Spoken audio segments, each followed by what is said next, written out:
দক্ষিণ এশিয়ার রাজনীতিতে শুরু হয়েছে একের পর এক ডোমিনো প্রভাব। নেপালে তরুণ প্রজন্মের বিক্ষোভ যখন রাজপথ কাঁপাচ্ছে, ঠিক সেই সময় প্রতিবেশী ভারতেও জেগে উঠেছে নতুন আন্দোলন। চাকরি প্রত্যাশী তরুণদের ক্ষোভে অস্থির হয়ে উঠেছে বিহার রাজ্য। চাকরি প্রত্যাশীদের অবরোধে কার্যত থমকে গেছে রাজধানী পাটনার প্রধান সড়কগুলো। মূল ইস্যু চতুর্থ দফা শিক্ষক নিয়োগ পরীক্ষা বা TRI-4। অভিযোগ উঠেছে প্রতিশ্রুতি ভঙ্গ করে সরকার শূন্য পদের সংখ্যা ব্যাপকভাবে কমিয়েছে।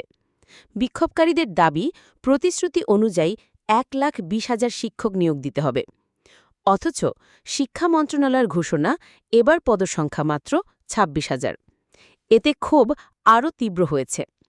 আন্দোলনকারীরা হুঁশিয়ারি দিয়েছেন, পূর্ণ শূন্য পদের বিজ্ঞপ্তি প্রকাশ না হলে আন্দোলন আরও বিস্তৃত হবে।